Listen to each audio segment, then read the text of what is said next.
আল্লাহ ছাড়া উপাস্য নেই, কলমাটা তোরা পড়। তকদির খারাপ, বলেন তকদির খারাপ, যার কারণে নবীর মতো একজন মহামানবকে পাওয়ার পরেও তাদের নসিবে কলমা হয়নি।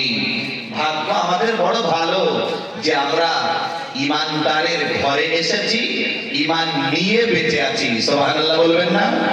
জানেন বাবাজি, হাদিস শরীফের মধ্যে এসেছে আফদালুল আমালি আল হুব্বু ফিল্লাহ ওয়াল বুগদু ফিল্লাহ, সর্বোৎকৃষ্ট আমল হচ্ছে আল্লাহর জন্য বন্ধুত্ব করা, আল্লাহর জন্য শত্রুতা করা।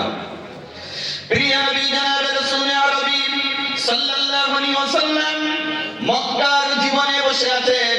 আমি তো একটুখানি না বলে আর পারি না, একটু খেয়াল করে দেখুন, যারা ঈমান এনেছিলেন রাসূলের যুগে, না জানি তাদের জীবনে কত কষ্ট সহ্য করতে হয়েছিল।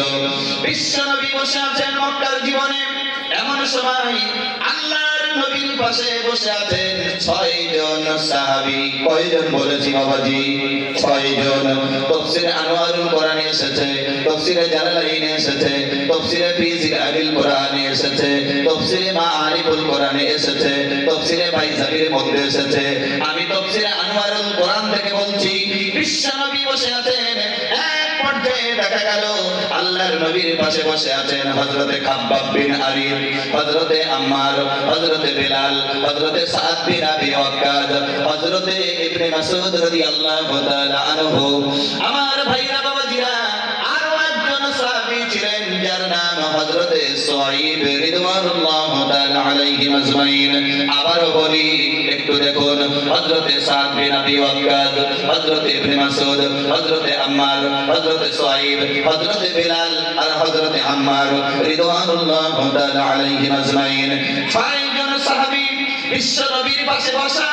এক পর্যায়ে এক শ্রেণীর কুফারে কুরাইশরা রাসূলুল্লাহকে লক্ষ্য করে বলছে, মুহাম্মদ দেখো, তোমার পাশে যারা পড়ে বসে আছে এরা এতটাই অর্থকরী দিক দিয়ে দুর্বল, ওরা থাকার কারণে আমরা তো তোমার পাশে যেতে পারি না। তাদের চোখে নবীর সাহাবীরা খানিকটা ঘৃণার পাত্র না? যুক্তিটা বুঝুন। এই সাহাবীরা এক একজন আল্লাহওয়ালা। নবী বলেছেন, আবরুহা কুলুবান ওয়া আমাতুহা ইলমান ওয়া আতাল্লুহা তাকাল্লুফান ইখতারাহুল্লাহু লিসুহবাতি নবিয়িহি ওয়া লিইকামাতি দীনিহি। সাহাবীরা ছিলেন কৃত্রিমতা বর্জিত, অন্তরের দিক দিয়ে পবিত্রতম এবং গভীর জ্ঞান সম্পন্ন। তারা ছিলেন রাসূলুল্লাহর সহচর্য অনুসরণকারী। সুবহানাল্লাহ বলবেন না? এক একজন সাহাবীর পরিচয় দিতে গেলে না, হযরতে